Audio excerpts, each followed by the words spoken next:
जादुई फ्रॉग के पेड़ों की खेती। बहुत समय पहले की बात है। सोनपुर नामक गांव में योगेश अपनी बेटी गरिमा के साथ रहा करता था।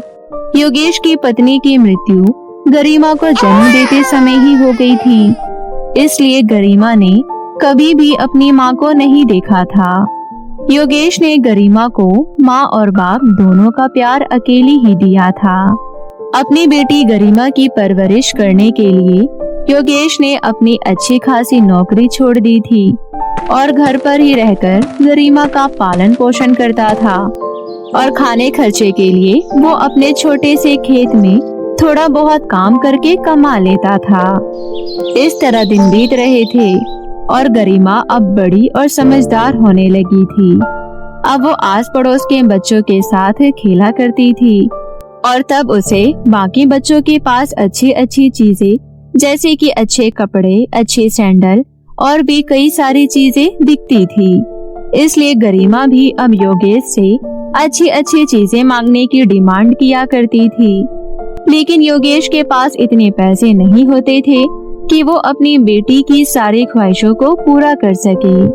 योगेश को इस बात का बुरा भी लगता था कि वो अपनी इकलौती बेटी को उसकी पसंद की चीजें नहीं दिलवा पा रहा है, लेकिन वो कर भी क्या सकता था। एक तरफ उसके सामने गरिमा को पालने की मजबूरी थी और दूसरी तरफ कमाकर लाने की। दोनों चीजों को एक साथ संभाल पाना उसके लिए मुश्किल था। इसलिए वो गरिमा को जिद ना करने के लिए समझा बुझाकर मना लिया करता था।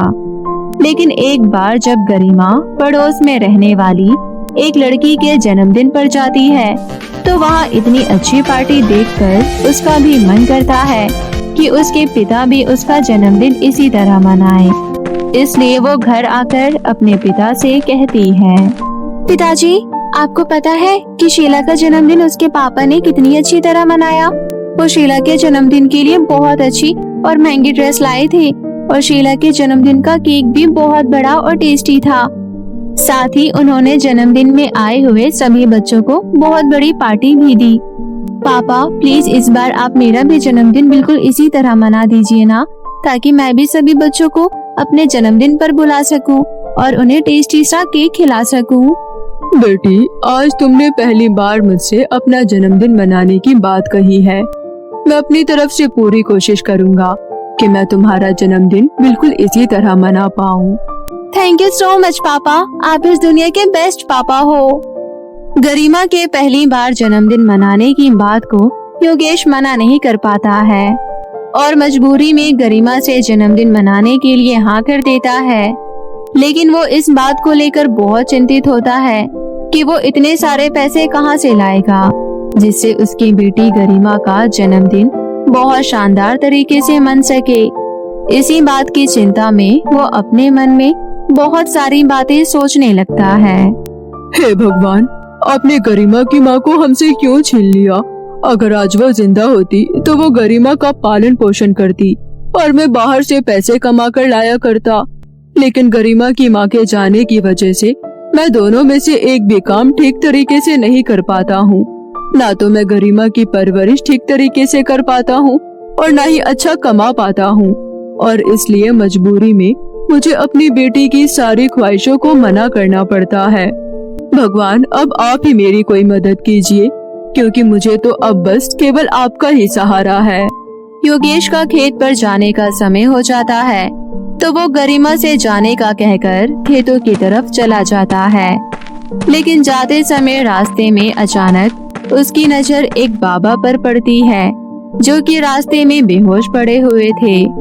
योगेश फटाफट उन बाबा के पास जाता है और अपनी बोतल में से पानी निकालकर उनके मुंह पर छींटे मारता है। पानी की छींटे पड़ते ही बाबा होश में आ जाते हैं। तो योगेश उनसे पूछता है, बाबा जी, आप यहाँ रास्ते में बेहोश होकर कैसे गिर पड़े? आपको जहाँ भी जाना है आप मुझे बता दीजिए, मैं सही सलामत आपको वहाँ तक पहुँचा दूंगा। बेटा, तुम्हारा लाख लाख शुक्रिया जो तुमने मुझ जैसे गरीब बाबा पर तरस खाया। बेटा, मैंने कई दिनों से कुछ खाया पिया नहीं था, इसलिए चलते चलते मुझे चक्कर आ गए। और मैं बेहोश होकर रास्ते पर गिर पड़ा।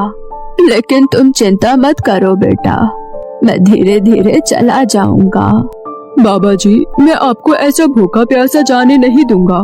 आपने कई दिनों से कुछ खाया नहीं है, इसलिए हो सकता है कि आगे जाकर आपको फिर से चक्कर आ जाए और आप फिर से बेहोश होकर जमीन पर गिर जाए। इसलिए आप ऐसा करिए, मेरे पास जो खाना है पहले आप उसे खाइए, पानी पीजिए और फिर मैं आपको खुद छोड़कर आऊंगा। योगेश के ज्यादा कहने की वजह से बाबा योगेश का दिया हुआ खाना खा लेते हैं और फिर योगेश बाबा जी को सहारा देकर आराम से उन्हें अपने साथ लेकर चलने लगता है। अभी योगेश और बाबा जी कुछ ही दूर चले थे कि अचानक बाबा जी एक परी में बदल जाते हैं। ये देखकर योगेश की आंखें खुली की खुली रह जाती है। योगेश को इस तरह घबराया हुआ देखकर परी योगेश से कहती है, योगेश डरो मत, मैं कोई बाबा नहीं हूँ बल्कि एक जादुई परी हूँ और मैं यहाँ तुम्हारी परीक्षा लेने के लिए आई थी। आज जब तुमने भगवान जी के सामने अपनी परेशानी बताई तो उन्होंने मुझे यहाँ तुम्हारी मदद करने के लिए भेज दिया। लेकिन हम परियों का एक उसूल होता है कि हम जिसकी भी मदद करते हैं पहले उसकी परीक्षा लेते हैं। अगर वो व्यक्ति परीक्षा में सफल हो जाता है तो ही हम उस व्यक्ति की मदद करते हैं और तुम मेरी ली हुई परीक्षा में पास हो गए हो, इसलिए मैं तुम्हारी मदद करना चाहती हूँ। इतना कहकर परी योगेश की तरफ एक पोटली बढ़ाती है और उसे कहती है, बेटा योगेश, इस पोटली में कुछ जादुई बीज है। इन जादुई बीजों को तुम अपने खेत में लगा देना। अगले ही दिन उसमें बहुत बड़े बड़े जादुई फ्रॉक के पेड़ उग जाएंगे। उन पेड़ों पर रोज बहुत सारी फ्रॉक लगा करेंगी। तुम रोज उन फ्रॉक को तोड़कर बाजार में बेच दिया करना। इससे तुम कम मेहनत में भी बहुत सारे पैसे कमा सकोगे और अपनी बेटी का भी अच्छे तरीके से ध्यान रख पाओगे। परी रानी, आपका बहुत बहुत धन्यवाद जो आपने मुझे ये जादुई फ्रॉक के पेड़ के बीज दिए। मैं इसके लिए सारी जिंदगी आपका शुक्रगुजार रहूंगा और आप मेरी तरफ से भगवान जी को बहुत बहुत शुक्रिया कह देना। उन्हीं की वजह से अब से मैं और मेरी बेटी अच्छे तरीके से अपना जीवन व्यतीत कर पाएंगे। योगेश के इतना कहते ही परी वहाँ से गायब हो जाती है और योगेश वापस अपने खेतों की तरफ चला जाता है। खेत में पहुंचकर वो परी के दिए हुए जादुई फ्रॉक के पेड़ के बीजों को अपने खेतों में गाड़ देता है और वापस अपने घर चला जाता है। अगली सुबह जब योगेश अपने खेतों पर आता है तो वो देखता है कि उसके खेत में बहुत सारे पेड़ खड़े हैं जिन पर बहुत सारी सुंदर सुंदर रंग बिरंगी फ्रॉक लगी हुई थी। वो उन पेड़ों से सारी फ्रॉक को तोड़ता है और बाजार जाकर उन्हें बेच आता है। बाजार में किसी ने भी कभी इतनी सुंदर फ्रॉक नहीं देखी थी, इसलिए सभी उसकी फ्रॉक जल्दी से जल्दी खरीद लेते हैं और उसे बहुत सारे पैसे मिल जाते हैं। इस तरह योगेश रोज अपने खेत में से जादुई फ्रॉक को तोड़ता और बाजार जाकर बेच आता था। इसी तरह वो कुछ ही दिनों में बहुत अमीर हो जाता है और जब उसकी बेटी गरिमा का जन्मदिन होता है तो वो बहुत ही शानदार पार्टी देता है। इस तरह योगेश और गरिमा हंसी खुशी अपना जीवन व्यतीत करने लगते हैं। बहुत समय पहले की बात है। रूपनगर में रूपा और रोहन दो भाई बहन अपनी सौतेली माँ गोमती और सौतेली बहन सुलेखा के साथ रहते थे। रूपा दिखने में बहुत ही सुंदर थी, वहीं सुलेखा ना दिखने में अच्छी थी और ना ही उसका व्यवहार अच्छा था। गोमती और सुलेखा रूपा और रोहन पर खूब अत्याचार करते, उन्हें खूब परेशान करते थे। सौतेली माँ और अपनी सौतेली बहन के इस अत्याचार से परेशान होकर रूपा और रोहन एक रात घर से भाग जाते हैं और एक जंगल में पहुंच जाते हैं। गोमती को जब इस बात का पता चलता है तब वो अपने जादुई कटोरी में देखती है कि दोनों कहाँ गए। तभी उसे दोनों एक जंगल में सोए हुए दिखाई देते हैं। चलो अच्छा ही हुआ बला टली, दोनों खुद ब खुद जंगल में पहुंच गई। जंगली जानवर का शिकार होंगे। चल मेरे जादू दिखा कमाल। अगर ये दोनों इस जंगल के किसी भी नदी से पानी पिए तो ये जानवर में बदल जाए। इधर दोनों भाई बहन की जब नींद खुलती है तब वो अपने आप को एक जंगल में पाते हैं। अच्छा हुआ भैया हम वहाँ से भाग आए, वरना हमारी सौतेली माँ तो हमें मार ही डालती। हाँ बहन, तुम सही बोल रही हो। अब हम यहीं रहेंगे। चलते चलते रोहन को एक नदी दिखाई देता है और वो उस नदी का पानी पीने के लिए आगे बढ़ता है। तभी एक आवाज आती है, ए लड़के रुक जाओ, अगर तुमने इस नदी का पानी पिया तो तुम एक जानवर में बदल जाओगे।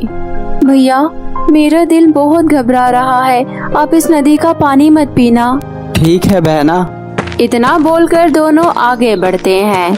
काफी दूर चलने के बाद उन्हें आगे कोई नदी तालाब नहीं दिखाई देता है। रोहन को बहुत तेज प्यास लग रही थी। तभी उसे एक और नदी दिखाई देती है। बहन मुझे बहुत प्यास लग रही है, मैं अब बिना पानी पिए नहीं रह सकता। मैं इस नदी का पानी पीने जा रहा हूँ। रुक जाओ बालक, इस नदी का पानी पीते ही तुम एक जानवर में बदल जाओगे। लेकिन रोहन नदी की बात नहीं सुनता और वो उस नदी का पानी पी लेता है। पानी पीते ही वो एक हिरण में बदल जाता है। भैया ये क्या हो गया भैया? मुझे माफ कर दे बहना, मुझे बहुत प्यास लग रही थी। भैया मुझे बहुत डर लग रहा है, इस जंगल के जंगली जानवर कहीं आपको नुकसान ना पहुंचाए, मेरे साथ ही रहना भैया। तभी रूपा की नजर जंगल में बनी एक झोपड़ी पर जाती है। रूपा अपने भाई हिरण के साथ झोपड़ी में जाती है। वहाँ कोई नहीं होता। वो उस झोपड़ी की अच्छे से सफाई करके उसी में रहने का फैसला करती है। भैया आप यहीं रुको, मैं आपके और अपने लिए जंगल से कुछ फल और घास लेकर आती हूँ। रूपा जंगल में फल तोड़ रही थी। तभी उधर से राजकुमार कर्मवीर जा रहा होता है और उसके नजर अचानक रूपा पर चली जाती है। वो रूपा को देखते ही उस पर मोहित हो जाता है और उसके पास जाकर बोलता है, हे सुंदरी, तुम कौन हो और इस घने जंगल में तुम अकेली क्या कर रही हो? फिर रूपा राजकुमार कर्मवीर को अपनी सारी घटना बताती है। ये सुनकर कर्मवीर को उस पर दया आ जाता है। वो बोलता है, रूपा तुम बहुत खूबसूरत हो, जैसे कोई स्वर्ग की अप्सरा हो। तुम्हारा इस तरह जंगल में रहना ठीक नहीं। आप कहना क्या चाहते हैं राजकुमार? यही कि मुझे आपसे प्रेम हो गया है। क्या आप मुझसे शादी करोगी? ठीक है, पास ही मेरी झोपड़ी है, आप वहाँ चले, मैं अपने भैया से पूछकर आपको बताती हूँ।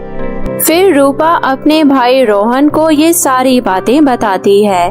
रोहन ये सारी बातें सुनकर खुशी से अपना सर हिलाते हुए हाँ करता है और बोलता है, यह तो हमारे लिए बहुत ही सौभाग्य की बात है कि आप मेरे बहन रूपा से शादी करना चाहते हैं। हमारे लिए इससे बढ़कर खुशी की और क्या बात हो सकती है।